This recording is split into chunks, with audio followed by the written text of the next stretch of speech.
Donc, l'objectif de ce webinaire, donc, ça sera de découvrir 3 méthodes d'innovation parmi les plus diffusées dans ce monde-là. Donc, aujourd'hui, ça sera Lean Startup, la stratégie Océan Bleu, aussi appelée Blue Ocean Strategy, et la méthode CK. En essayant un petit peu de décrypter et de rentrer à l'intérieur, voir quels sont les mécanismes qui font la force de chacune d'entre elles.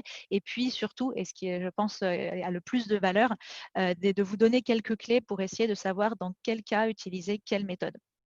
Et puis, vous verrez à la fin, on aura un petit cadeau pour vous, pour ceux qui resteront jusqu'à la fin de ce webinaire.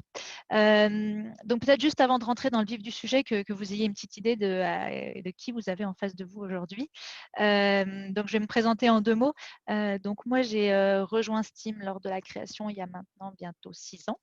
Et aujourd'hui, je suis du coup associée et puis directrice scientifique de Steam. Donc, en gros, ça veut dire que je suis en charge du développement des méthodes, des outils qu'ensuite on va déployer chez nos clients pour les accompagner sur les sujets d'innovation et qu'on va aussi diffuser sous forme de formation ou comme aujourd'hui dans le cadre de webinaires sur des formats du coup un petit peu différents.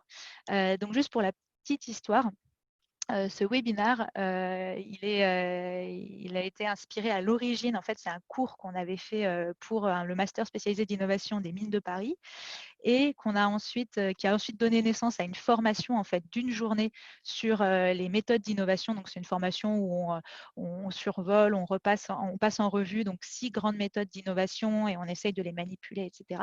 Et qu'on a essayé aujourd'hui là de mettre sur un format beaucoup plus court pour un petit webinaire pour essayer que ce soit accessible au plus grand nombre. Mais donc, du coup, le challenge pour moi aujourd'hui, ça va être de respecter le timing. Donc, c'est pour ça que vous allez voir que ça va être parfois un petit peu serré ou un petit peu dense et qu'on essaye de condenser les questions plutôt à la fin du webinaire. Donc, allons-y. Alors, du coup, premier petit exercice, je vous avais dit, je vais vous demander de participer un petit peu. Donc, l'objectif, c'est de vous équiper d'une feuille et d'un stylo dans un premier temps. Et du coup, donc de vous projeter. Donc, vous travaillez chez Bosch dans la BU lave-linge et on vous demande de concevoir la nouvelle génération de lave-linge. Donc, pour les plus artistes d'entre vous, je vous propose de dessiner ce nouveau lave-linge. Pour les autres, simplement d'écrire sur cette feuille devant vous votre idée de lave-linge. À quoi vous pensez quand on vous dit « Allez-y, proposez-moi le nouveau lave-linge, le lave-linge de demain ». Donc là, je vais vous laisser peut-être 30 secondes pour écrire votre idée ou dessiner votre idée. Comme ça, on évite la triche. Donc, c'est bon. Vous avez tous visualisé à minima votre lave-linge de demain. Et on va vous proposer à présent un petit sondage où vous allez devoir simplement me dire dans quelle catégorie finalement retombe votre idée. Donc, vous allez voir, on a le lave-linge intelligent et connecté, donc le super lave-linge qui choisit le programme de lavage, lance la machine en fonction de votre agenda, gère le stock de lessive. On a le robot lave-linge multitâche, alors lui, il collecte, il trie, il repasse, il fait tout. Le lave-linge écolo, donc lui, il utilise moins d'eau, moins d'énergie, moins de lessive. Le lave-linge silencieux, le mini lave-linge ultra compact. Et puis, on a aussi la dernière réponse qui correspond à aucune de ces catégories. Quand votre réponse ne tombe dans aucune des catégories. Donc, bien évidemment, si vous avez une réponse qui tombe dans plusieurs catégories, vous pouvez en sélectionner plusieurs, puisque parfois, on peut combiner plusieurs choses. Donc, je vous laisse voter. Donc là, il y a un peu plus de 50% parmi vous qui avez voté. J'attends encore un tout petit peu, tant que je vois que c'est encore en train de voter. J'attends un petit peu. Pour ceux qui lèvent la main, plutôt essayez d'utiliser le petit onglet, la question-réponse. Comme ça, nous, on peut vous répondre en direct via cette fonctionnalité. OK, alors je vois que les votes commencent à se stabiliser. Alors du coup, je vais pouvoir afficher… Ah non, il y a encore des… C'est bon, allez hop. Je vous partage les résultats donc, de ce petit vote. Donc, on voit qu'il y a eu pas mal de réponses là, dans le lave-linge intelligent, le robot lave-linge, le lave-linge écolo. un peu moins sur le lave-linge silencieux et le mini lave-linge, et on a eu 14% qui ne tombaient dans aucune de ces catégories. D'ailleurs, s'il y en a qui veulent partager leurs idées parmi ceux qui ont répondu dans aucune de ces catégories, c'est toujours assez rigolo de voir un petit peu ce qui arrive. Donc, vous pouvez utiliser le chat si vous voulez simplement repartager au reste du groupe. Ce n'est pas une obligation, bien évidemment. Ce que vous aviez en tête. Donc du coup, pourquoi est-ce qu'on fait déjà ce petit exercice? Simplement déjà pour vous montrer que finalement, bon moi je suis pas voyante, mais que simplement les idées, voilà, les vêtements qui se lavent sous la douche, les idées qui arrivent quand on pose une question de ce type-là, on disait bah, allez-y, finalement vous êtes très libre, on vous demande faites ce que vous voulez, proposez-moi ce que vous voulez, et en fait, bah, on voit que finalement les réponses se concentrent finalement dans un nombre assez limité de catégories. En gros, on a toujours un petit peu les mêmes types de réponses qui reviennent. Et donc, du coup, ce qui va être intéressant de voir, d'ailleurs, si on regarde un petit peu les chiffres qui sortent, c'est généralement, on a 80% des réponses qui tombent à peu près toujours dans les mêmes catégories.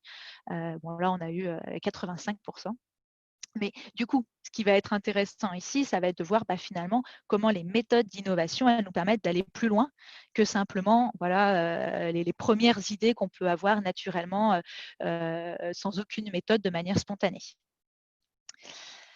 Alors, tac, je ferme le petit sondage. Donc, est-ce qu'on avait le lave-linge d'extérieur en pluie, citerne, le lave-linge du futur, mon placard, le lave-linge qui ne lave pas que du linge, qui lave aussi des légumes, des fruits. Bah ouais, voilà. Donc ça, c'est tout plein d'exemples voilà, d'autres choses qui peuvent arriver quand on essaye de creuser un peu plus loin. Donc, moi, je n'ai pas la prétention de dire que vous avez besoin d'une méthode forcément pour aller plus loin, mais en tout cas, plutôt de voir les choses dans l'autre sens en disant comment certaines méthodes peuvent aider, dans certains cas, à aller plus loin.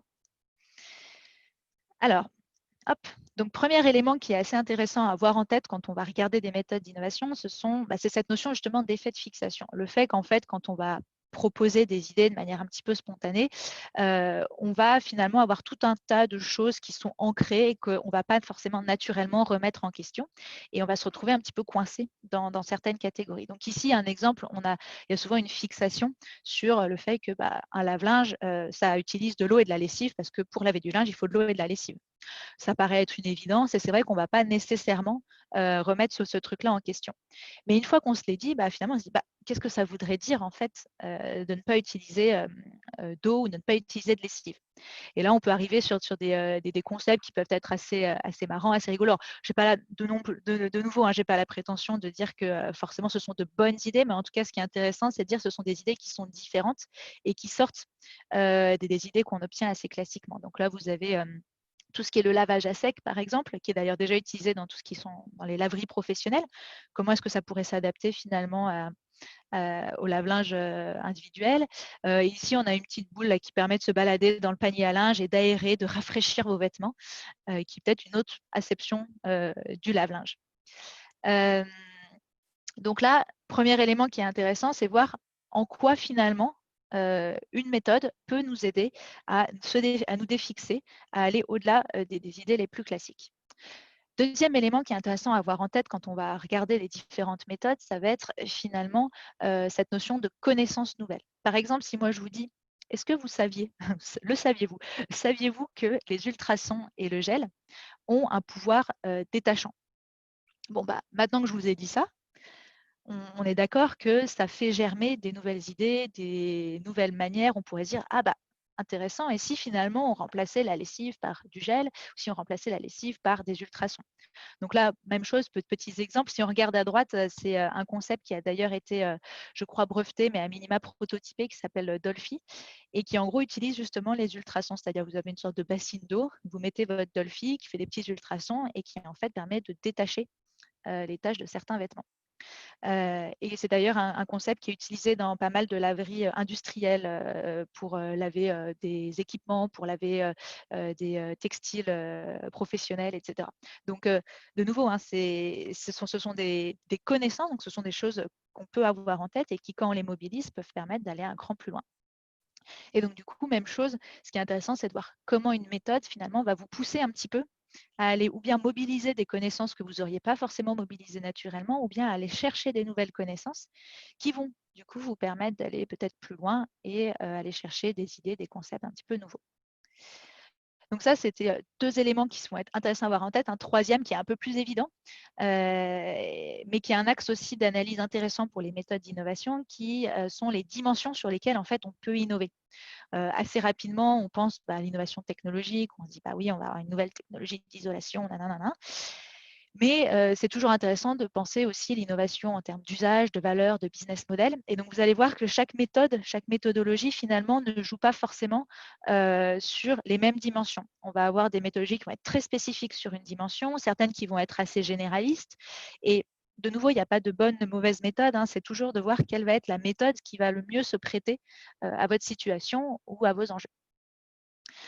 Donc là, c'était simplement pour introduire donc, ce petit warm-up autour du lave-linge, pour introduire finalement ces 3 grands axes qu'on va utiliser ensuite pour essayer de décrypter, d'analyser un petit peu les méthodes et qui, à terme, peuvent être intéressants pour vous, pour avoir en tête, puisque là, aujourd'hui, on va voir 3 méthodologies, mais de manière un petit peu plus générale, quand vous découvrez une nouvelle méthodologie, posez-vous ces questions-là. Est-ce que cette méthode, elle m'aide à me défixer? Est-ce qu'elle me pousse à aller sortir des idées évidentes? Est-ce que cette méthode, elle me pousse à aller acquérir, mobiliser des connaissances nouvelles?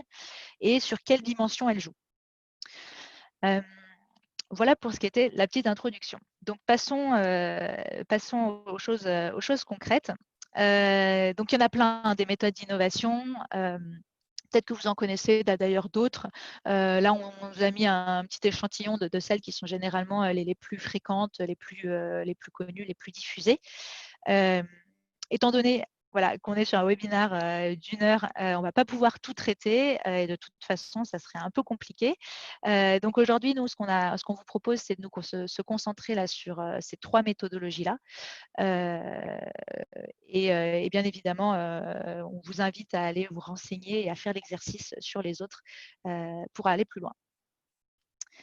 Alors, du coup, première méthodologie, donc la méthodologie, la stratégie océan bleu, qu'on appelle aussi souvent du coup Blue Ocean Strategy, vu qu'à l'origine, ce n'est pas une méthode francophone, que j'aime bien surnommer le rêve de tout stratège. Alors pourquoi est-ce que je dis le rêve de tout stratège? Donc déjà, tout simplement parce que cette méthodologie, elle vient effectivement du monde de la stratégie. Ce sont 2 professeurs en stratégie et en management qui sont à l'origine, qui ont créé cette méthodologie en 2005, alors qui ont développé cette méthodologie en 2005. Et de manière un peu plus concrète, le rêve du stratège, en fait, si on se dit bah, finalement, c'est quoi son rôle, un stratège dans une entreprise, bah, lui, c'est de construire la bonne stratégie pour finalement être meilleur que ses concurrents et faire en sorte que l'entreprise prospère. Or, l'objectif en fait de cette méthodologie, c'est justement de créer ce qu'on appelle un océan bleu, c'est-à-dire un nouveau marché où il n'y a pas de concurrents. Donc, vous comprenez un peu pourquoi est-ce qu'on met le rêve du stratège. Ce serait un marché où il n'y aurait pas de concurrents et où l'entreprise serait toute seule. En gros, si vous voyez le petit dessin là à gauche, l'océan rouge, ça fait référence au sang, du combat acharné que se livrent les différents concurrents sur un marché existant, donc des concurrents qui vont avoir des offres assez similaires et ils vont devoir s'affronter pour essayer d'aller acquérir ou conserver leur part de marché. Et à droite, le fameux océan bleu où en fait, bah, on est tout seul, on a à se battre contre personne puisqu'en fait, on a une offre qui est suffisamment unique, suffisamment nouvelle, et enfin voilà, suffisamment unique pour qu'il n'y ait pas de concurrent sur ce sujet-là.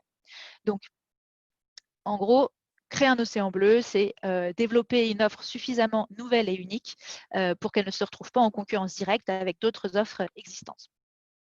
Donc, il y a quelques points clés qu'on va voir tout de suite et qu'on va illustrer avec un exemple assez concret. Mais en gros, pour vous, cette stratégie océan bleu, s'il y a 3 choses à retenir, c'est justement cette notion d'océan rouge, océan bleu, un outil qui s'appelle la courbe de valeur qu'on va voir tout de suite ensemble, et puis les 4 opérateurs qu'on va regarder aussi tout de suite ensemble dans l'exemple. Voilà les 3 points, si vous deviez ne retenir que ça, les 3 points à retenir de cette approche-là.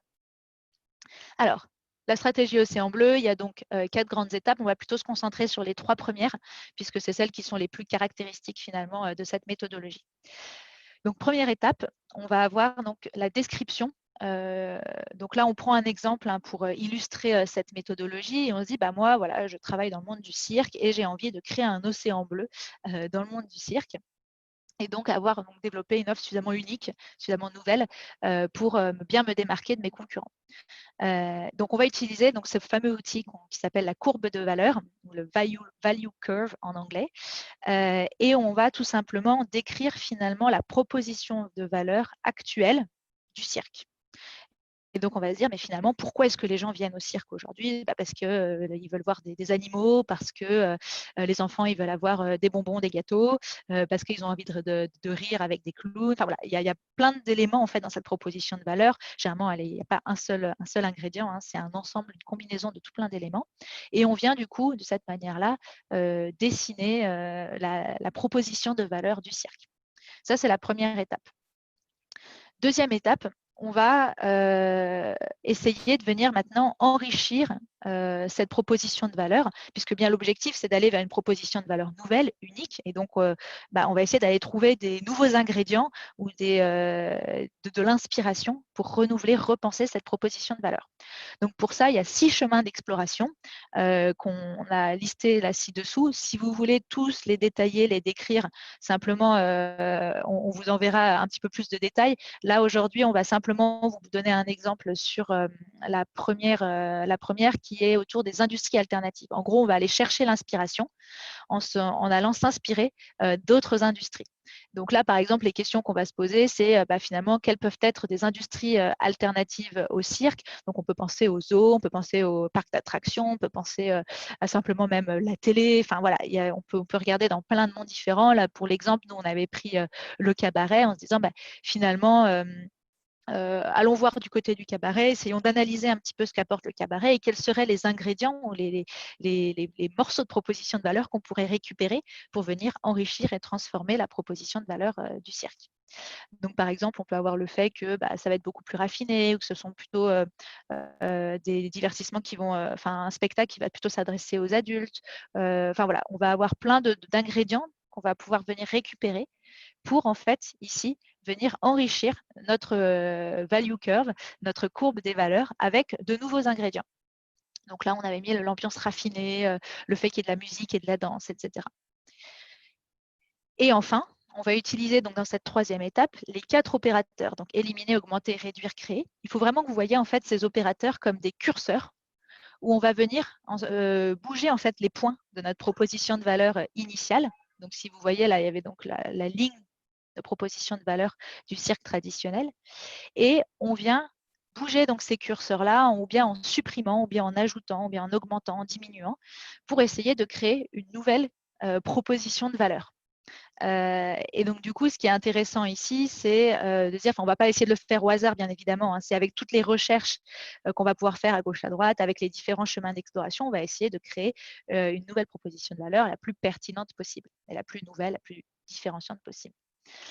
Donc ici, la petite question qu'on vous pose et à laquelle vous pouvez répondre dans le chat, c'est justement cette courbe rouge là qui a été créée. Est-ce que vous arrivez à reconnaître à quel type de spectacle ça fait référence? Ah je vois qu'il y a déjà quelqu'un qui a trouvé. Effectivement, le Cirque du Soleil. En fait, on a tout simplement choisi cet exemple parce que c'est un exemple qui est souvent utilisé pour illustrer, souvent utilisé par les praticiens en fait, ou les personnes qui ont développé cette méthodologie pour illustrer la stratégie Océan Bleu. Donc, du coup, on a simplement repris cet exemple-là et c'est effectivement le Cirque du Soleil. Donc, pour ceux qui ne connaissent pas, c'est un cirque qui est un peu plus poétique avec beaucoup de danse, de musique et des ambiances assez particulières. Voilà, et qui est d'ailleurs exactement utilisé dans l'ouvrage Océan Bleu. Mais ça aurait pu être autre. Juste, je rebondis sur la réponse théâtre. Étant donné que l'objectif de cette méthodologie, c'est d'aller proposer quelque chose de nouveau, on pourrait effectivement retomber sur le théâtre, mais là, on se serait un peu planté, ou on se serait un peu loupé si on retombait sur le théâtre, étant donné que c'est quelque chose qui existe déjà. Donc, voilà, simplement pour rebondir là-dessus. Donc, voilà, on va dire en très rapide, la manière dont on peut appliquer cette méthodologie. Donc, c'est très simplifié, très rapide. Pour en savoir plus, on vous mettra des ressources pour approfondir, mais c'était simplement un premier niveau pour comprendre ce que c'est que cette méthodologie. Un autre exemple ici qui est intéressant, c'est justement cette analyse entre la télé câblée avec Netflix et voir comment en fait Netflix a joué sur certains éléments de la proposition de valeur pour avoir une proposition de valeur assez nouvelle, assez unique par rapport à ce qui existait auparavant. Donc, j'avance un petit peu. En résumé, cette méthodologie, à quoi elle aboutit, qu'est-ce qu'elle permet, à quoi elle permet d'arriver. Donc, elle permet d'arriver en fait à des nouvelles idées d'offres, des nouvelles propositions de valeur. Et finalement, quand on reprend notre grille du début, sur quel axe elle joue, elle va plutôt jouer sur l'axe valeur. On va plutôt avoir de l'innovation sur la proposition de valeur. Effectivement, après, ça peut engendrer de l'innovation sur tout plein d'autres axes, mais à l'origine, on vient chercher de l'innovation sur cet axe-là. Et lorsqu'on va jusqu'au bout de la méthode Blue Ocean, dans la dernière partie, on va aussi avoir des éléments autour effectivement du business model, où on va pouvoir explorer un peu plus loin cette dimension-là. Ensuite, sur la partie apport de connaissances, effectivement, c'est intéressant de voir quel mécanisme, en fait, dans cette méthodologie va vous pousser à aller chercher des nouvelles connaissances. Et c'est effectivement les 6 chemins d'exploration dont je vous parlais tout à l'heure. On n'en a détaillé qu'un seul, mais ce sont 6 mécanismes qui vont vous pousser à aller chercher des nouvelles connaissances, à aller vous inspirer de ce qui existe dans votre industrie, au-delà de votre industrie, au niveau de votre marché, de vos clients, etc. Donc, tout un tas de connaissances à aller chercher. En termes de défixation, il y a effectivement les 4 opérateurs. En gros, le fait d'avoir dessiné en fait cette value curve, d'avoir fait apparaître ces différents ingrédients de la proposition de valeur et de vous forcer à en enlever certains, en rajouter d'autres et à en diminuer, augmenter certains, en fait, c'est ça qui va vous forcer à vous défixer. C'est-à-dire que quelqu'un qui n'aurait pas utilisé cette méthodologie se serait peut-être jamais autorisé à enlever les animaux du cirque. Et là, en fait, avec ces opérateurs, on se dit, ah bah, en fait, on pourrait peut-être enlever les animaux.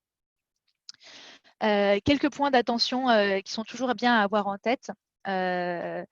C'est une méthodologie qui, dans cette phase notamment d'apport de connaissances, va beaucoup regarder des offres et des besoins actuels qui, même s'ils sont aux limites de l'industrie du cirque, donc vous avez vu, on va voir parfois un petit peu plus loin dans le monde du divertissement, mais reste quand même sur des offres et des propositions existantes. Donc, certains peuvent dire « Ah oui, mais en fait, on est juste en train de recombiner des choses existantes. » Oui, ce qui est peut-être pas grave, ça me permet quand même d'arriver à des choses assez nouvelles. Mais en tout cas, c'est un point qu'il faut avoir en tête. Deuxième point, c'est une démarche qui nécessite du temps, parce que là, on l'a fait en mode très, très rapide. Mais le fait d'aller déjà, premièrement, décrire la proposition de valeur actuelle, d'aller ensuite regarder dans plein d'autres mondes ce qui se passe, quels sont les autres ingrédients qu'on pourrait aller chercher, etc. Et dessiner la bonne courbe à la fin, parce que vous avez vu, il y en a beaucoup des courbes possibles. C'est quelque chose qui demande pas mal de temps. Et enfin, ce à quoi on arrive à la fin, quand on transforme la proposition de valeur, on aboutit à des transformations assez profondes, que ce soit au niveau de l'organisation ou au niveau de la stratégie d'une entreprise.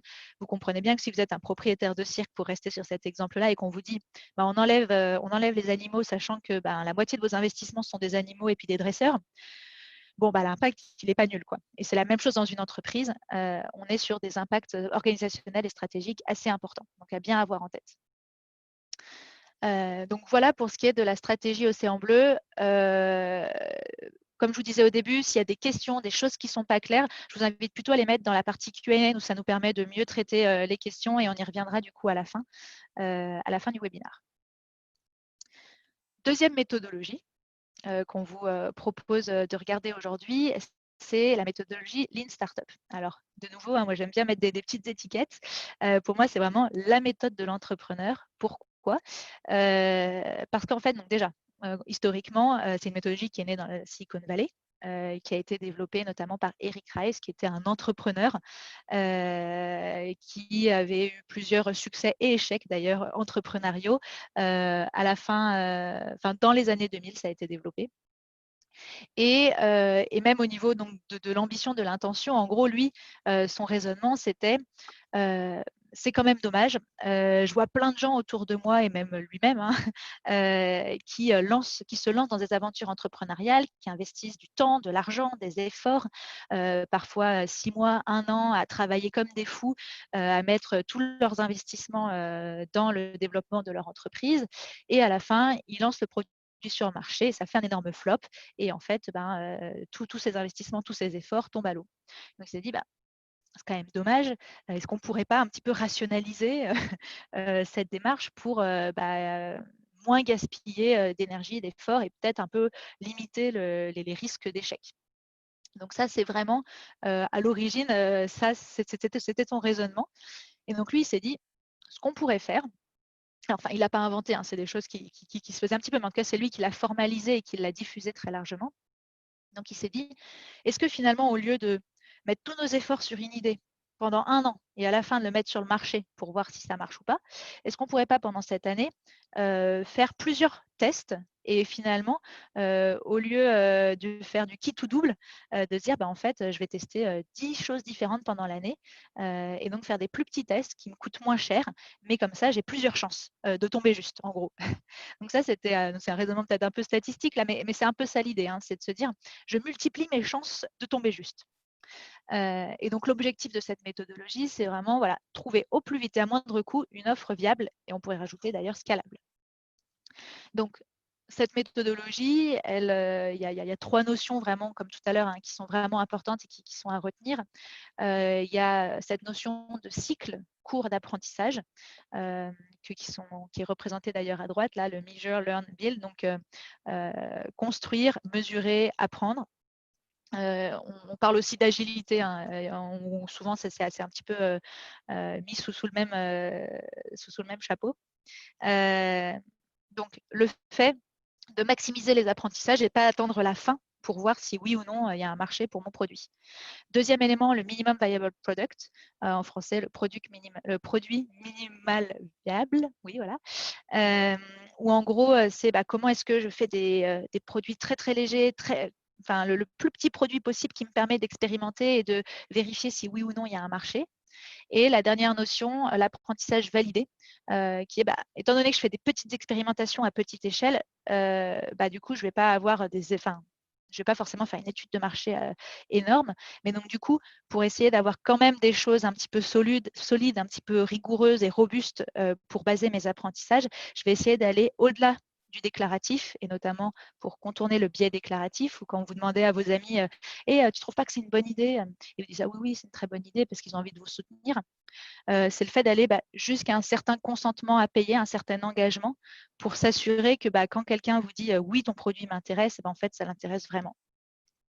Et comme tout à l'heure, on va passer directement à un petit exemple pour que vous voyez à quoi ça correspond en pratique.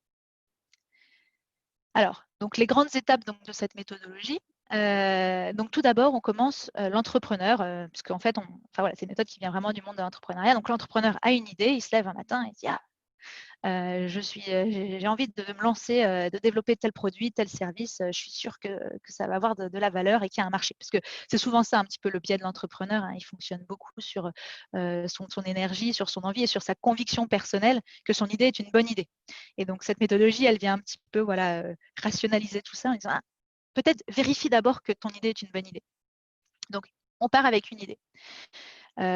Donc là, par exemple, on a pris l'exemple d'un entrepreneur qui veut se lancer dans un business de scooter électrique. On va utiliser ici un petit canevas, qui est un canevas qui a été développé pour structurer un petit peu cette démarche en pratique et qui va permettre de suivre les différentes étapes du Lean Startup. Donc, en gros, cet entrepreneur, il se dit moi, je veux vendre des scooters électriques aux gens qui achètent normalement des Vespa. Donc, il se dit mon marché, c'est les acheteurs de Vespa. Et je pense qu'ils vont vouloir acheter mon scooter parce que en fait, le mien ne pollue pas, alors que les Vespa, ce sont des scooters à essence et donc ils polluent. Donc ça, c'était son idée de départ. Il était convaincu qu'il allait avoir un marché. Donc, première étape dans le Lean Startup, c'est de se dire, mais quelle est finalement l'hypothèse la plus critique qui se cache derrière mon idée et qui, si jamais cette hypothèse tombe, en fait, mon concept tombe à l'eau aussi. Donc ça, c'est une étape très importante d'une startup, c'est l'identification des hypothèses. Alors là, vous pourriez me dire, bah, alors, il y en a l'hypothèse, c'est que, mais est-ce qu'effectivement, le scooter électrique ne pollue moins? Ou, est-ce que finalement le fait qu'il y ait pas le bruit du moteur, ça va pas perturber des gens qui aiment bien faire, pétarader, leur scooter? Ou enfin, il peut y avoir plein d'hypothèses, qu'on pourrait lister. Est-ce que c'est pas trop cher? Est-ce que, il y a suffisamment de bornes électriques, pour que les gens puissent faire, leur trajet habituel, sans avoir à trop s'arrêter? Enfin, il va y avoir plein d'hypothèses possibles. Lui, il dit là, pour moi, l'hypothèse la plus importante et la plus critique, c'est de vérifier d'abord que cette clientèle Vespa, que ces clients Vespa, se préoccupent effectivement de l'environnement. Parce qu'effectivement, si ces clients n'en ont rien à faire de l'environnement, la proposition de valeur tombe à l'eau. Ça, c'était son hypothèse critique. Donc ensuite vient le temps de l'expérimentation, du test. Et donc là, on se dit, mais comment est-ce que je vais pouvoir tester rapidement et à moindre coût cette hypothèse? L'entrepreneur classique, qu'est-ce qu'il aurait fait? Il aurait monté son business de scooter, il aurait mis ses scooters sur le marché et il aurait regardé si effectivement les gens achetaient son scooter. Là, l'objectif, c'est d'aller tester beaucoup plus rapidement et de manière beaucoup plus légère. Donc, en gros, lui, il se dit, bah, moi, je vais poster une petite annonce sur Le Bon Coin pour déjà rentrer en contact avec des clients potentiels. Donc, lui, il a posté une annonce de Vespa. Il a dit, hey, je vends une Vespa. Et quand les gens, en fait, l'appellent, il essaye de voir si le fait que bah, ce soit plus respectueux de l'environnement, est-ce que ça éveille l'intérêt, est-ce que les gens en parlent, est-ce que ça les préoccupe ou pas. Et lui, il s'était dit, bah, si j'ai 5 personnes sur les 20 qui expriment le moindre intérêt, la moindre préoccupation pour l'environnement, mon hypothèse est validée, c'est bon, je peux avancer. Qu'est-ce qui se passe en pratique? Bon, il reçoit effectivement beaucoup d'appels. Bon, il avait mis accessoirement le prix un peu en dessous du marché, mais personne, dans tous les gens qui l'appellent, lui parle de l'environnement ou exprime le moindre remords sur le fait que bah oui, mais bon, ça pollue, c'est quand même voilà. Donc lui, il y va frontalement, hein, il va même jusqu'à leur poser la question, mais est-ce que ça vous préoccupe l'environnement? Est-ce que vous posez des questions là-dessus? Tout le monde lui répond non. Non, je n'ai rien à faire de l'environnement. Moi, la Vespa, c'est pour le style et c'est tout. Bon, du coup, bah voilà, l'hypothèse n'est pas forcément validée. Il a 0 sur 20 qui se préoccupe de l'environnement. Et en revanche, il apprend un truc intéressant dans tous les gens avec lesquels il discute. Lui parle du fait que bah, s'ils veulent un scooter, c'est parce qu'ils ont un pote ou ils ont leur mari, leur femme, leur copine qui ont un scooter. Et du coup, ça leur donne envie aussi, eux aussi d'avoir un scooter. Bon, pourquoi pas. On ne sait pas trop ce qu'on va en faire de ce truc-là, mais en tout cas, c'est un point commun qu'il a repéré. Donc déjà, essayons de conclure cette première expérimentation. Donc là, la question, c'est est-ce qu'on persévère ou est-ce qu'on pivote? Donc persévérer, on poursuit dans cette direction-là. Et pivoter, ça veut dire on va changer notre idée parce qu'on considère que l'expérimentation invalide notre concept. Donc là, du coup, on va vous proposer un petit sondage pour voir qu'est-ce que vous feriez à sa place. Donc en gros, vous vous dites, première option, je vais tester une autre hypothèse parce qu'il y en avait plein d'autres à valider. Je vais aller tester une autre hypothèse parmi celles que j'avais identifiées. Ou bien vous vous dites, bah, je vais modifier mon idée et identifier les nouvelles hypothèses. Ou bien vous dites, non, non, bah, c'est mort, j'abandonne, je tourne la page, c'était une très mauvaise idée, j'arrête. Du coup, ouais, je vous laisse voter. J'attends au moins qu'il y ait 50% d'entre vous qui aient voté. Ah, je vois qu'on a 2 réponses qui se tirent. Donc, il y a un petit sondage hein, pour ceux qui, normalement, ça a une fenêtre qui devrait s'afficher. Alors, effectivement, hein, hop, donc là, je vais mettre fin au vote. Comme ça, je vais pouvoir afficher les résultats pour que vous voyez. Donc, on a 2 réponses qui se tirent un peu la bourre. Hein. On a la première, donc on a une partie d'entre vous qui disent bah non, mais moi, il y avait d'autres hypothèses à aller tester. Je ne vais pas changer tout de suite mon idée. Et puis d'autres qui disent vous modifiez votre idée pour identifier, et puis vous identifiez de nouvelles hypothèses avant de vous relancer dans cette démarche. Bon, si on applique de manière très théorique hein, le Lean Startup, ça serait plutôt la deuxième. C'est de dire, bah, mon hypothèse cœur qui portait mon concept, elle est invalidée. Du coup, il faut que je repense à qui je m'adresse, quel problème je souhaite résoudre avant de repartir. Donc, ça ne veut pas dire qu'en fait, l'idée du scooter électrique est une mauvaise idées. Ça veut juste dire que la cible à laquelle je pensais m'adresser, le problème que je pensais résoudre n'est peut-être pas le bon. Et il faut peut-être que je revoie ces hypothèses-là avant d'aller plus loin. Et donc, c'est à ce titre-là qu'on se dit, en fait, on modifie l'idée, on modifie ces éléments-là du concept. Donc, donc, il y a quelques propositions. Donc, voilà ce que dirait le Lean Startup. Souvent, des gens vont avoir tendance à dire aussi non, mais en fait, l'expérimentation, elle était mauvaise, elle n'a pas permis, etc. Effectivement, c'est aussi une option de se dire que l'expérimentation n'était pas la bonne et n'a pas vraiment permis de valider ou d'invalider. Et donc là, il faut juste avoir beaucoup de recul pour faire le tri entre le biais de l'entrepreneur qui veut croire coûte que coûte en son idée et qui va mettre tout sur le dos que l'expérimentation était mauvaise, que ce n'est pas les bonnes personnes qui l'ont interrogé et que donc du coup, même si il a la preuve évidente que c'est invalidé, va quand même persévérer. Et les cas où effectivement, voilà, l'expérimentation a été biaisée parce que, par exemple, on avait fait un petit tract ou un site internet pour présenter l'idée et qu'en fait, il se trouve que c'était pas clair du tout, que le site était très moche. Et le fait que les gens n'aient pas cliqué, c'était pas parce que l'idée était mauvaise, mais parce que le site était moche. Bon, voilà, il faut arriver à faire le tri entre tous ces éléments-là. Bon, du coup, grosso modo, ici, ce que nous dit le Lean Startup, en tout cas, c'est plutôt de pivoter et donc de se réatteler en disant mais à qui je veux vendre ça et quel problème je veux effectivement résoudre. Donc là, c'est ce qui se passe et vous allez voir dans la deuxième colonne. Donc lui, il se dit bon, ok, j'ai plus, pour moi, c'est plus les clientèles Vespa que je vais adresser. En fait, moi, je veux adresser tous les gens qui ont un commute difficile, donc qui ont un trajet pour aller au travail au quotidien, qui est un peu compliqué. Mais, et c'est là qu'on va venir utiliser ce qu'il a appris lors de ses premiers entretiens, mais qui ne sont pas au courant ou qui n'ont pas été confrontés à la solution scooter et du coup qui ne se rendent pas compte en fait que le scooter, c'est une super solution pour un usage quotidien. Et donc, il se dit, moi, je vais proposer des scooters électriques avec un essai gratuit avant achat. Comme ça, ils vont pouvoir tester la solution, ils vont pouvoir se rendre compte que c'est génial et que ça va leur simplifier la vie. Donc, vous voyez, il a changé à la fois le marché, les clients à qui il s'adresse, et à la fois le problème qu'il souhaitait résoudre. Et ce, en utilisant en fait les apprentissages qu'il a eus. Donc ça, c'est un point très important quand on est en amont, au début d'une démarche Lean Startup, c'est de vraiment favoriser des tests qui permettent d'apprendre, qui permettent de discuter avec des clients, discuter avec les potentiels utilisateurs de votre produit, puisque en fait, on a une très faible connaissance au début du marché, des clients, des besoins.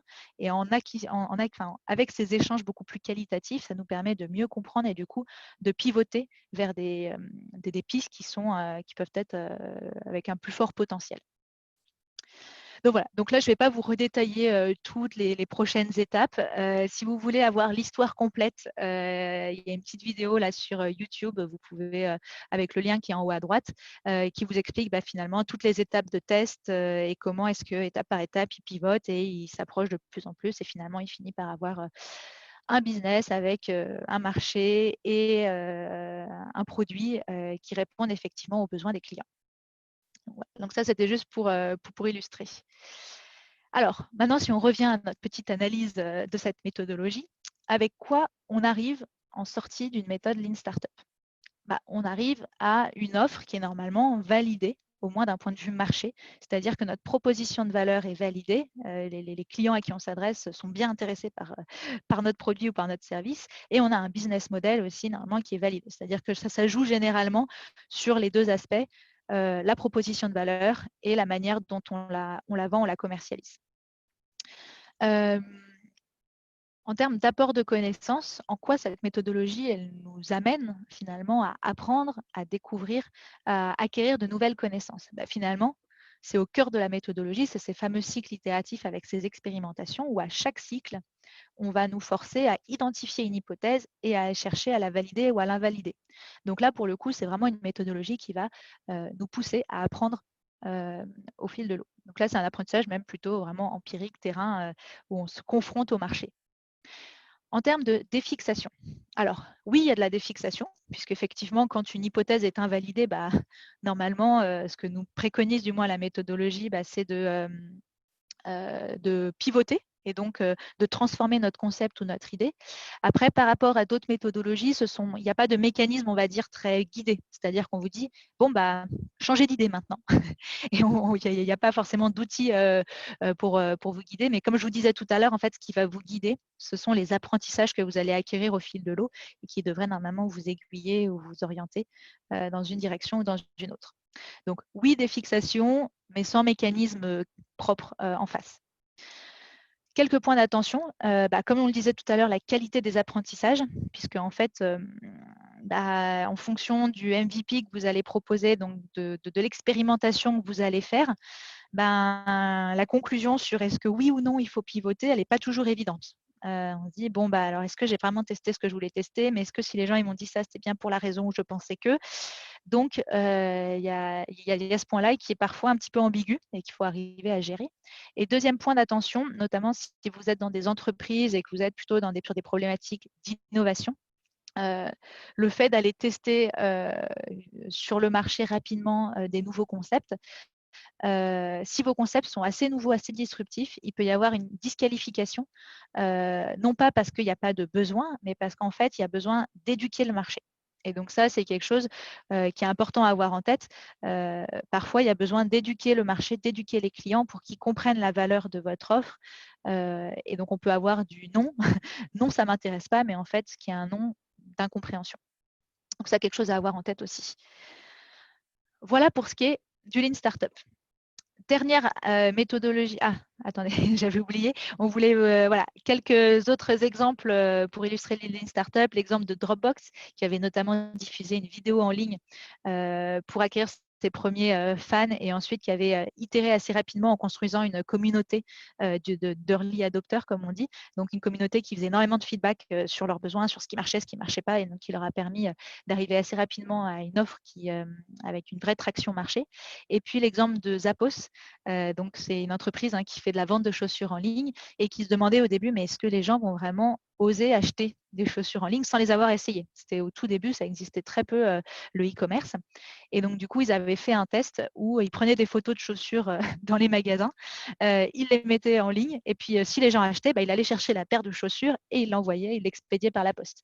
Donc, en gros, il avait pas créé d'entrepôt, pas fait de stock. C'était vraiment une expérimentation minimale, simplement pour valider est-ce que les gens sont prêts à acheter des chaussures en ligne. Donc, voilà pour deux autres petits exemples autour du Lean Startup. Dernière méthodologie qu'on voulait présenter aujourd'hui, qui est la méthode CECA. Donc, la rigueur de l'ingénieur. Donc, de nouveau, toujours intéressant de voir d'où viennent ces méthodologies. Donc là, effectivement, cette approche a été développée à l'origine à l'École des mines, qui est donc une école d'ingénieurs, par des chercheurs en sciences de gestion. En gros, eux, qu'est-ce qu'ils essayaient de faire? Ils essayaient de modéliser ce qui se passe dans un raisonnement de conception, c'est-à-dire ils essayaient de modéliser en fait le moment Eureka, c'est-à-dire le moment où on passe de rien à une nouvelle idée. En gros, c'est souvent un peu un mystère où on se dit, hier, il n'y avait pas d'idée, aujourd'hui, il y a une idée, qu'est-ce qui s'est passé au milieu? Et donc, c'est ça qu'ils ont essayé de travailler, de modéliser. Et c'est comme ça qu'est née la théorie CECA, donc dans les années 2000 aussi. Donc, CECA pour C, concept, et K, knowledge, et où en gros, ils expliquent que un nouveau concept, une nouvelle idée, elle naît à partir d'aller-retour entre deux espaces, l'espace des concepts, donc des idées, et l'espace K des connaissances. Un exemple très simple, mais quand vous avez une idée, elle ne vient pas de nulle part en fait. Souvent, c'est une combinaison de différentes connaissances que vous aviez déjà, mais qui n'avaient jamais été combinées entre elles. Par exemple, si je prends tout ce qui est, par exemple, on prend l'exemple de la route intelligente. Vous savez bien ce que c'est qu'une route, vous savez bien ce que c'est que les objets connectés, les objets intelligents. Puis vous faites route intelligente, ça crée un nouveau concept. Et à l'inverse, une fois que vous avez ce nouveau concept, vous dites, mais comment ça peut marcher? Mais en fait, j'y connais rien aux technologies des objets connectés. Bon, il faut que je retourne dans l'espace des connaissances pour mieux comprendre comment ça fonctionne. Et donc voilà, eux, ils ont modélisé en disant, passer de rien à un nouveau concept, une nouvelle solution, une innovation, c'est faire des allers-retours en fait entre ces deux mondes-là. Et donc, comme souvent, le fait de mieux comprendre ce qui se passe, ça permet de mieux faire ensuite. Cette théorie a donné naissance à une méthode, la méthode CECA, qui est du coup une méthode qui permet de générer des concepts en rupture de manière systématique, structurée, en construisant notamment une cartographie et qu'on appelle une cartographie CK. Et donc là, vous retrouvez un peu la patte de l'ingénieur qui aime bien quand les choses sont bien carrées, bien structurées, rigoureuses. Voilà. Donc c'est pour ça qu'on voilà, dit la rigueur de l'ingénieur pour cette approche-là. Donc quelques points clés à retenir. Donc la cartographie CK, qui est là pour justement, un petit exemple en bas à droite, une petite image, qui va vraiment structurer donc, cette exploration, représenter, cartographier l'ensemble des concepts, nouveaux concepts possibles. La notion d'identité de l'objet, on va y revenir juste après, et l'importance de la recherche de connaissances originales, nouvelles, éloignées du sujet que l'on est en train de travailler. On y vient tout de suite avec un exemple. Donc, les étapes, comme pour tout à l'heure, on va plutôt se concentrer sur les premières étapes qui sont les plus caractéristiques finalement de cette approche-là. Et on va prendre l'exemple du parapluie. C'est un objet assez simple. Donc, on part de cet objet, le parapluie, et on se dit, mais je veux réinventer, repenser le parapluie. Première étape, on va essayer de construire ce qu'on appelle, nous, l'identité de l'objet. Donc, l'identité du parapluie, c'est cette notion qui est vraiment centrale dans la méthode CK. C'est on va décrire finalement qu'est-ce qu'un parapluie, comment est-ce qu'on le définit, et ça va nous permettre d'expliciter tout un tas de caractéristiques. Donc là, autour de la valeur, de l'usage, du business model, de l'interaction, des interactions, du fonctionnement. Souvent, on me dit, bah oui, mais attendez, vous me dites parapluie, ça permet d'éviter de se mouiller, c'est utilisé de manière régulière, c'est vendu à l'utilisateur, c'est utilisé pour des besoins de déplacement en extérieur. Enfin, en gros, vous êtes en train d'enfoncer des portes ouvertes. On n'a pas fait grand-chose une fois qu'on a écrit ça. Oui, effectivement, on n'a pas encore beaucoup innové quand on a décrit l'existant, mais ce qui est très important dans cette étape, c'est qu'on va faire apparaître en fait tout un tas de caractéristiques qui sont généralement implicites et que du coup, on ne pense pas forcément à remettre en question. Vous prenez une entreprise, je ne sais pas, automobile, etc. On va écrire des choses comme, bah voilà, la voiture, elle a 4 roues. Ah oui, mais si on ne l'écrit pas, c'est vrai qu'on ne va pas forcément remettre en question cette caractéristique-là. Donc là, première étape, pas si compliqué, simplement de venir décrire ce qu'est l'objet aujourd'hui, l'ensemble de ses caractéristiques sur ces 5 dimensions. Donc là, c'est un exemple. Hein, et bien évidemment, quand on construit une identité sur un objet, il y a beaucoup plus de niveaux. Mais là, pour l'exemple, on se limite à ça. Deuxième étape, on va venir générer de manière systématique, on appelle ça aussi d'ailleurs la génération forcée, des alternatives pour chacun des éléments, avec 2 mécanismes. Donc le mécanisme what else, en gros on se dit comment est-ce qu'il pourrait faire ça différemment, comment pourrait-il en être autrement, et le mécanisme être ou ne pas être, où là simplement on va aller chercher l'inverse, le contraire, la négation. Donc, c'est quelque chose qui est de nouveau assez systématique. On ne va pas beaucoup se poser de questions, de se dire est-ce que c'était une bonne ou une mauvaise idée. Simplement, on remplit les cases. Par exemple, sur le premier, trouver une alternative à éviter de se mouiller, on pourrait dire c'est un parapluie qui permet de se mouiller ou un parapluie qui permet ici d'être sec après avoir été mouillé. On se dit en fait, il n'empêche pas de se mouiller, mais à la fin, on est quand même sec. Donc, premier exemple. Si ensuite on fait le deuxième niveau pour un usage régulier, on se dit quelle pourrait être une alternative à un usage régulier? Comment pourrait-il en être autrement? Et s'il permettait de faire autre chose? Donc là, on peut dire ça pourrait être pour un usage unique. Pourquoi pas? On ne sait pas encore ce que ça veut dire, on ne sait pas exactement où est-ce que ça va nous mener, mais pour l'instant, on est bête et méchant, on applique la méthode, on remplit les cases. Même chose sur trouver une alternative à vendu à l'utilisateur, on va pouvoir louer à l'utilisateur, vendu à un tiers, etc. Donc ça, c'est la deuxième étape. On va venir générer des alternatives à chacun des niveaux de cet arbre. Donc là, vous voyez la cartographie qui commence à se construire. J'avance un petit peu. On arrive à l'étape 3. Là, l'objectif, c'est d'aller chercher des connaissances nouvelles, originales, un peu éloignées de ce qu'on connaît. Notamment, il y a 2 petites questions qui sont assez intéressantes à se poser. C'est qui est le champion de? Qu'est-ce que je connais qui? Je vous donne un exemple ici sur qui est le champion du séchage ou qu'est-ce que je connais qui permet de sécher. Là, on pourrait se dire, ah tiens, je connais, il y a Dyson, ils ont fait un super sèche-main ultra rapide, etc.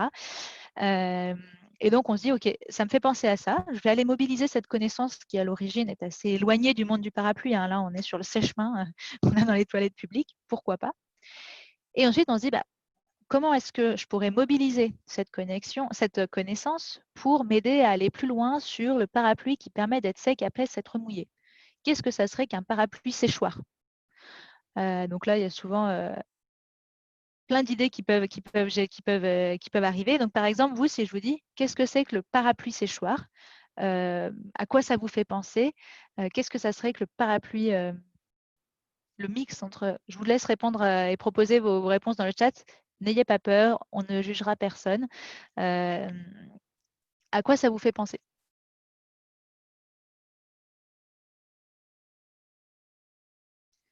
Le parapluie qui permet de se sécher après la douche, le parapluie avec un sèche-cheveux intégré, ouais, par exemple.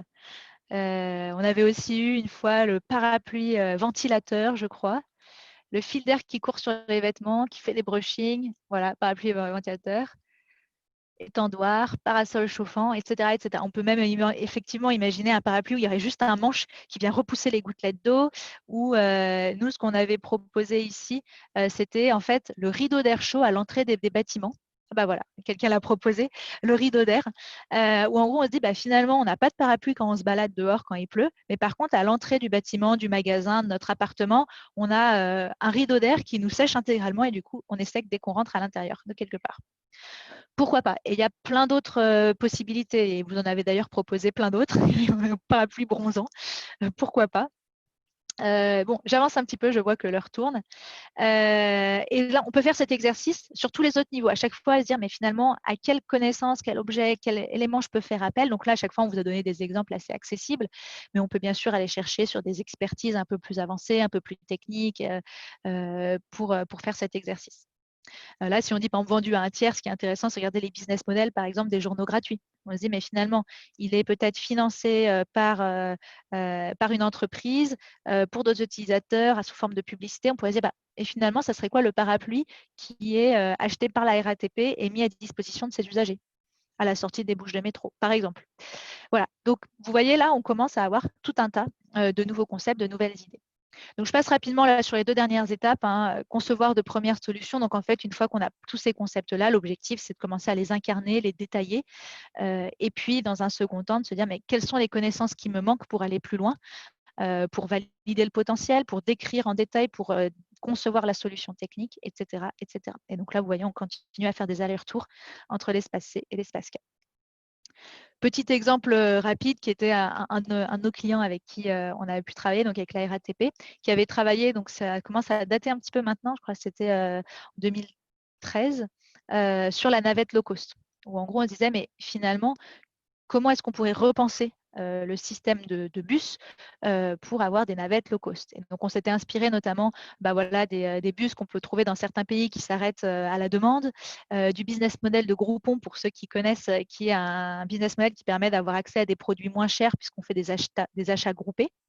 Et était né le concept de slide. Donc ça, c'était en plus avant Uber Pop, hein, parce qu'on peut se dire que ça ressemble pas mal, mais c'était avant qu'Uber débarque, où la RATP avait développé ce concept slide qui permettait en fait aux gens de partager leurs demandes de trajet. Et il y avait une navette qui était du coup déployée sur demande s'il y avait suffisamment d'utilisateurs et de demandes, avec un trajet qui était dessiné en fonction des points de départ et des points d'arrivée de chacun. Donc avec un premier prototype à Bristol et puis un pilote là récemment qui avait été lancé à Londres avec Moya, je ne sais pas comment on prononce. Voilà pour un deuxième exemple. Donc si on vient à notre méthode CK, avec quoi on arrive à la fin? Avec des concepts qui sont assez disruptifs, assez nouveaux. D'ailleurs, je manque un P. Que des concepts autant sur la partie valeur que business model, que techno, que usage. Vous avez vu, on couvre vraiment toutes les dimensions de l'innovation. En termes d'apport de connaissances, bah, effectivement, vous avez vu cette troisième étape où on se force à aller chercher des connaissances nouvelles dans des industries, des secteurs très éloignés finalement de notre point de départ qui était là le parapluie. Et puis, en termes de défixation, bah, effectivement, c'était cette deuxième étape où on va aller forcer la génération d'alternatives à chaque niveau de l'arbre, même dans les cas où on se dit, bah, je ne sais pas trop pourquoi j'écris ça, mais je l'écris, on verra plus tard. Donc, a priori, voilà, on joue bien sur ces 2 mécanismes-là. Quelques points d'attention aussi. Donc, bah, vous avez vu, on couvre. Alors, c'est intéressant parce que ça permet de couvrir l'ensemble des dimensions et donc de repenser à un objet sur l'ensemble de ces dimensions, mais du coup, les mécanismes proposés sont assez génériques. Donc, contrairement par exemple à la stratégie Océan Bleu qui avait des choses assez la value curve qui était assez spécifique pour travailler sur la valeur. Ici, on va avoir des mécanismes qui vont être assez génériques.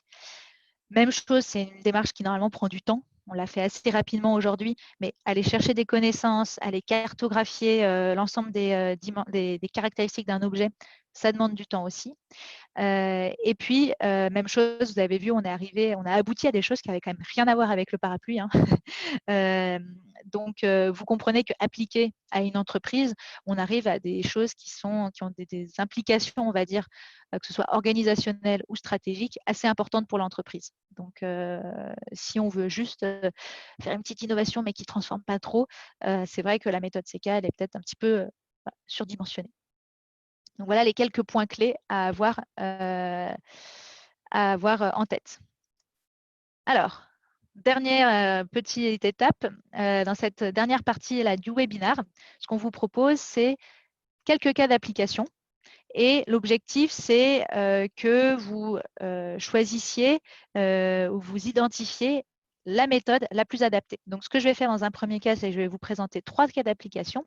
Et ensuite, comme tout à l'heure, on vous proposera un petit sondage pour que vous dites quelle méthode vous utiliseriez dans chaque cas. Donc, premier cas d'usage. Donc là, vous allez faire un exercice, vous allez vous projeter. Vous travaillez dans une entreprise d'ingénierie spécialisée dans la conception de ponts routiers et ferroviaires. Et l'entreprise souhaite se diversifier, développer de nouveaux services. Vous, votre mission, c'est il y a un nouveau service de suivi de vieillissement des structures en temps réel qui a été pensé, imaginé, et on vous demande d'évaluer le potentiel de ce service. En gros, ils se sont dit, on utilise le jumeau numérique déjà au niveau des études. Est-ce qu'on ne pourrait pas valoriser ce truc-là et en faire un service à part entière qu'on pourrait vendre à nos clients? Et donc, du coup, ils ont eu cette idée-là, et donc là, vous êtes là pour les accompagner. Deuxième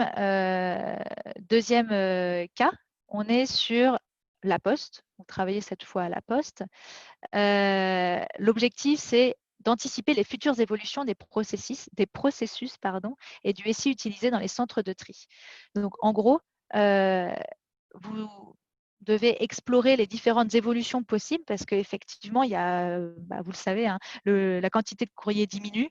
Il y a de plus en plus de nouveaux services qui sont développés par la Poste, il y a de la digitalisation, il y a du multicanal, et donc il y a plein de choses qui évoluent.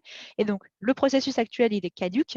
Et donc, du coup, on se dit, on va devoir le faire évoluer, mais est-ce avant de définir les grandes évolutions à lancer, à développer, plutôt essayer d'avoir une bonne vision de quelles seraient ces différentes évolutions.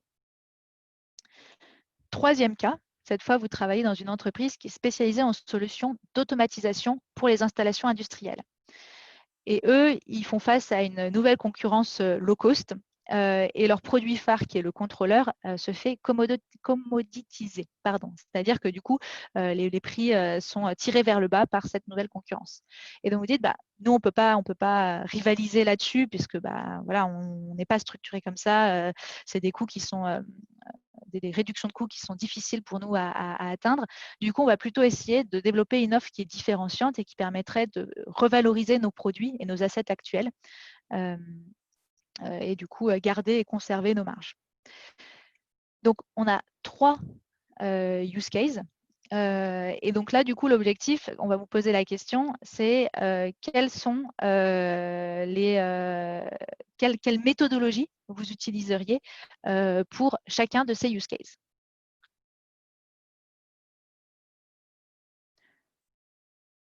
Donc, je rappelle, le premier, un super service de suivi du vieillissement des structures qui permettrait de valoriser la technologie de jumeaux numériques. Et on se dit, est-ce qu'on se lance? Est-ce qu'on y va? Est-ce qu'on le développe? Est-ce que ça vaut le coup? Est-ce qu'on investit là-dedans? Le 2, c'est on se dit, oula, il va falloir qu'on refonde complètement le processus de tri, distribution du courrier, le SI qui va avec, il devient complètement caduque. Et du coup, il va falloir qu'on explore quelles vont être les évolutions potentielles pour se dire dans quelle direction on part. Et sur le 3, on est dans un cas où il y a une nouvelle concurrence low cost qui arrive. Nos produits ne sont plus du tout compétitifs. Et du coup, on se dit, on ne va pas pouvoir jouer la guerre des prix. Comment est-ce qu'on fait pour proposer peut-être une offre un peu différenciante qui nous permettrait de maintenir des marges correctes?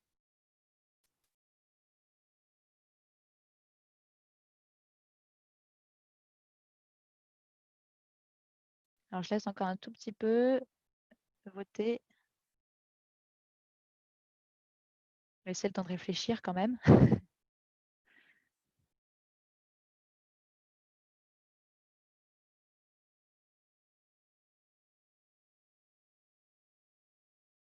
Alors, du coup, hop, on va repartager les résultats pour que vous voyez. Donc, le premier, le Lean Startup était en tête. Pour le deuxième, plutôt la méthode CK. Et le troisième, stratégie Océan Bleu. OK, bon, il y avait quand même un certain consensus, mais on voit qu'il y avait quand même quelques votes divergents. Donc, on va essayer de regarder ensemble pourquoi, comment. Alors, bon, de nouveau, hein, il n'y a pas de réponse absolue. Vous avez vu, c'est des briefs très courts.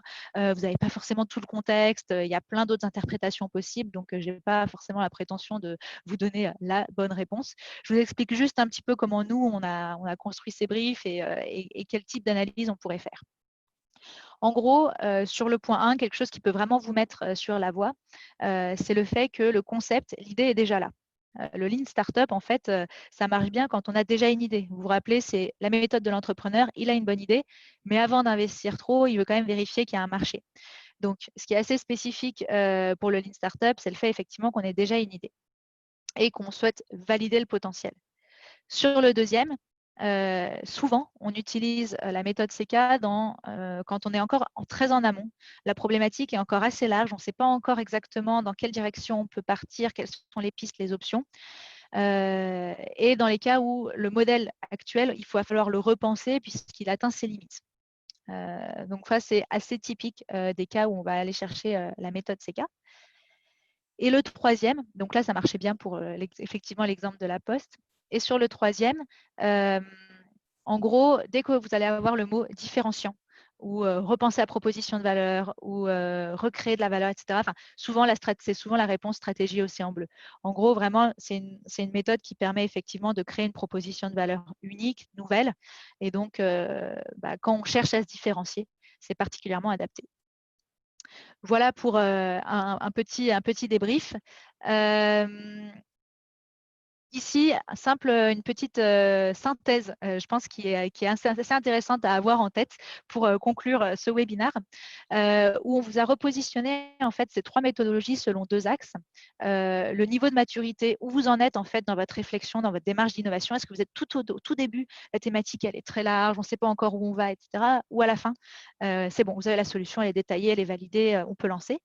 Et puis, sur l'axe vertical, sur les différentes dimensions, sur quoi est-ce qu'on cherche finalement à innover? Est-ce qu'on est plutôt dans l'innovation centrée valeur? Est-ce qu'on peut plutôt travailler sur l'usage? Ou est-ce que finalement, on veut travailler l'ensemble des dimensions? Et donc là, du coup, on vous a repositionné ces trois méthodologies pour que on voit bien. Et du coup, je réagis un petit peu là aux questions certaines qui étaient posées en disant mais oui, mais on pourrait les combiner, on pourrait l'intégrer dans telle ou telle méthode que je connais déjà, etc.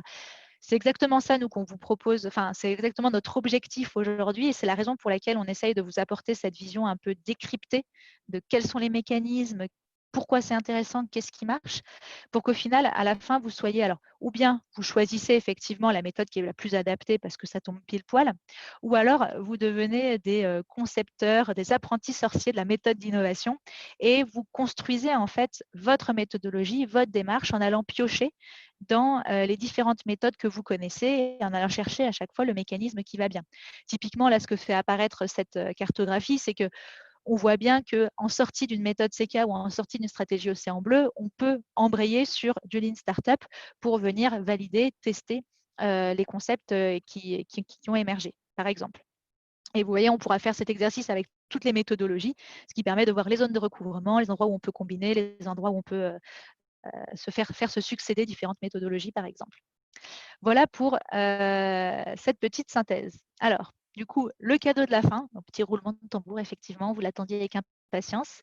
En gros, si vous êtes ici aujourd'hui, c'est qu'a priori, vous travaillez, vous êtes confronté à des problématiques d'innovation et que vous vous posez des questions sur la bonne manière de les adresser, de les aborder. Donc déjà, j'espère que ce petit webinaire, il a pu clarifier certains éléments, il a pu vous apporter quelques clés pour mieux comprendre quelle méthode pourrait être mobilisée à quel moment.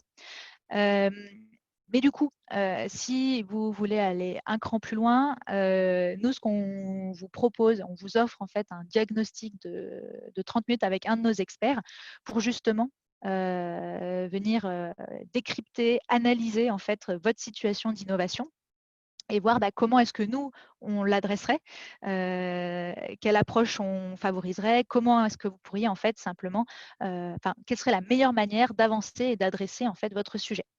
Donc là, il suffit en fait de cliquer sur le petit lien, je pense que voilà, que Anne nous a mis dans le chat pour venir réserver un créneau sur une plage qui vous convient. Donc, on ne vous a pas forcément mis là de limite pour l'instant en termes de nombre de diagnostics, etc. Puisque nous, notre objectif, c'est de faire en sorte que ces éléments se diffusent le mieux possible. Donc, tant qu'on peut répondre aux demandes, il n'y a pas de souci. Après, bon, il faut juste être réaliste. On est une trentaine chez Steam. Donc, du coup, ça va être un fonctionnement au premier inscrit, premier servi. Et puis, bon, on fera au mieux pour répondre aux attentes et aux demandes. Et effectivement, l'objectif, ça sera aussi de regarder peut-être, il y a plein d'autres méthodologies, comme on vous disait au début, hein, donc pas forcément que ces trois-là. Donc voilà, donc là, c'est un petit hacking de projet en 30 minutes qu'on vous propose. Si ça peut vous débloquer, si ça peut vous faire avancer, je pense que ça peut être intéressant. Et si certains veulent aller plus loin, puisqu'effectivement, là, on était assez contraints. D'ailleurs, j'ai bien dépassé le timing initial qui était prévu. Je suis désolée pour ceux qui doivent partir. Voilà, nous, on a pas mal de formations et notamment ce webinaire, il y a une formation d'une journée sur les différentes méthodes d'innovation pour avoir une vue un peu plus approfondie et un peu plus couvrante, ou des formations plus précises, notamment sur la méthode CK, qui est une des méthodes que l'on utilise et qu'on déploie dans pas mal d'entreprises. Donc voilà pour la partie formation. A priori, on a terminé pour aujourd'hui. Donc, j'ai vu qu'il y en a d'autres qui étaient intéressés par d'autres techniques, d'autres approches. On pourra en discuter, bien évidemment. Comme promis, pour ceux qui ont encore un petit peu de temps, parce que je sais qu'on a débordé en termes de timing prévu, et donc je suis vraiment désolée. Donc pour ceux qui ont des contraintes et qui doivent nous quitter, pour ceux qui peuvent rester encore quelques minutes et qui souhaiteraient avoir des réponses à leurs questions, on va faire une petite sélection là avec Mathilde des 4-5 questions parmi celles qui ont été posées. Voilà. Du coup, Mathilde, je ne sais pas si tu as une petite sélection de questions sur Oui, lesquelles on pourrait… alors, je les ai filtrées progressivement au fur et à mesure. Donc, celles que tu vois dans QNR, c'est celles auxquelles on n'a pas encore répondu. D'accord, Il reste à peu super. près 5, Ok, normalement. très bien. Alors, super. Merci Mathilde. Quand du coup Uber lance son service de VTC, est-ce qu'on peut parler d'une stratégie aussi en bleu? Alors, il y a toujours une petite ambiguïté entre est-ce qu'ils ont eu une approche en termes de philosophie qui était de type océan bleu ou est-ce qu'ils ont appliqué la méthodologie océan bleu? Donc, a priori, je n'étais pas dans leur tête, hein, donc je ne sais pas ce qu'ils ont fait, mais je ne pense pas qu'ils aient appliqué la méthodologie océan bleu. En revanche, effectivement, si on fait une post-analyse de ce qui s'est passé, effectivement, je pense que si on fait la petite courbe de valeurs, de proposition de valeur, on va pouvoir comparer l'offre de taxi classique à l'offre de Uber et voir qu'en fait, ils ont joué, ils ont baissé sur la proposition de valeur sur certains curseurs, augmenté sur d'autres, etc., etc.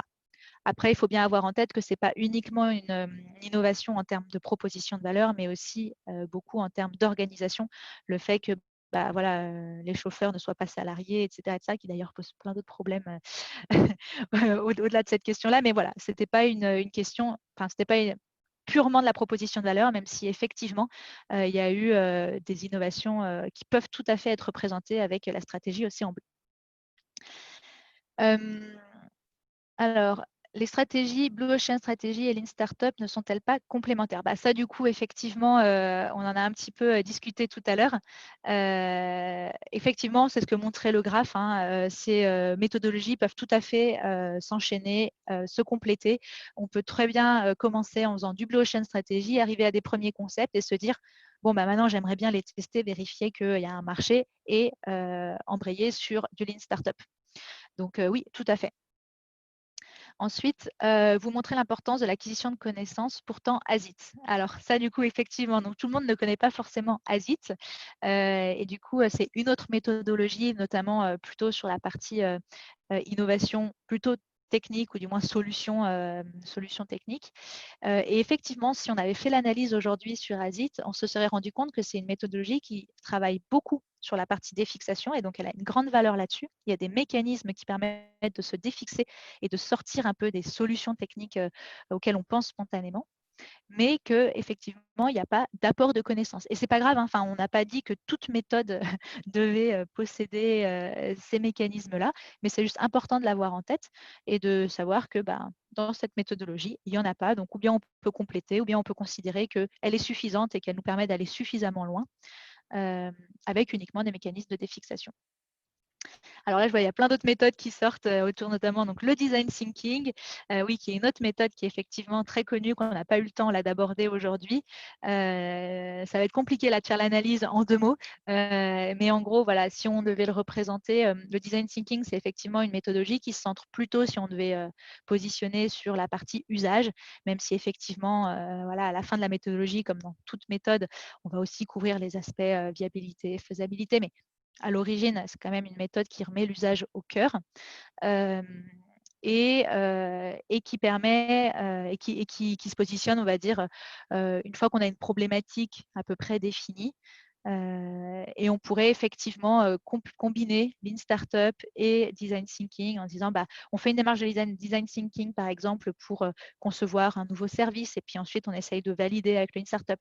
Et là, ce qui est intéressant, c'est qu'on peut même le faire dans l'autre sens, c'est-à-dire on peut déjà valider la proposition de valeur avec le Lean Startup et ensuite se dire, comme avec d'ailleurs Dropbox, hein, ils ont d'abord validé le fait qu'il y avait un intérêt et ensuite utiliser le Design Thinking pour concevoir la solution. Le secteur impacté, oula, il y a beaucoup de questions. Alors, on ne va pas avoir le temps de tout répondre, hein, donc je vais un petit peu, je vais un petit peu sélectionner. 4 dimensions sont-elles les 4 types d'innovation? Oui, exactement. Quand on dit les 4 dimensions, c'est effectivement valeur, business model, usage et technique ou technologie. Le secteur impacte-t-il le choix de la méthode? Effectivement, c'est quelque chose qui peut être intéressant à prendre en compte, typiquement dans des secteurs d'entreprises qui feraient des satellites. Utiliser le design thinking est un peu compliqué parce que le design thinking, on va beaucoup voir les utilisateurs, voir quel est l'usage, quelle l'utilisation qui en est faite. Et même si effectivement, il doit bien y avoir des gens quelque part dans des bureaux qui sont des techniciens ou des ingénieurs très, très intelligents qui doivent utiliser les satellites, c'est probablement pas la méthode qu'on va aller utiliser en priorité. Donc, par exemple, je vous donnais juste l'exemple du design thinking où l'utilisateur est au cœur. Quand il n'y a pas d'utilisateur, voilà, c'est moins adapté. Innovation frugale, bon, on pourrait en discuter si vous voulez poursuivre la discussion, aucun problème. Mais là, du coup, on va peut-être couper là-dessus parce qu'il y aurait beaucoup de choses à dire. Design thinking est un peu centré sur la méthode d'innovation des GAFA. Pas forcément. Simplement, pour moi, le design thinking, c'est une méthode qui remet vraiment l'usage, l'utilisation au centre avec des cycles de tests agiles qui peuvent ressembler d'ailleurs un petit peu au Lean Startup, mais plutôt centré usage, avec des phases de prototypage, des phases d'observation. Donc, effectivement, hein, les GAFA, étant donné qu'ils sont sur notamment si on regarde Google, si on regarde Facebook, ce sont des plateformes grand public. Et donc, forcément, l'usage est au cœur de leurs problématiques. Et donc, on peut voir des similitudes, mais en tout cas, je ne pense pas qu'eux aient forcément utilisé le design thinking comme méthode. Ils ont juste beaucoup de designers en interne et je ne pense pas que le design thinking se soit inspiré des GAFA. Après, peut-être que je ne connais pas tout. Voilà pour ces quelques questions. On va s'arrêter là pour aujourd'hui. Pas de problème, s'il y en a qui sont intéressés pour aller un cran plus loin, on vous a redonné là le petit lien pour ce créneau là de diagnostic, de hacking de vos projets d'innovation en 30 minutes. Donc, si vous voulez creuser vos sujets, vos problématiques, n'hésitez pas. Voilà, merci à tous pour votre participation, vos réactivités. On a eu plein de questions, on a eu plein de votes, donc c'était top. Et bon appétit à tout le monde.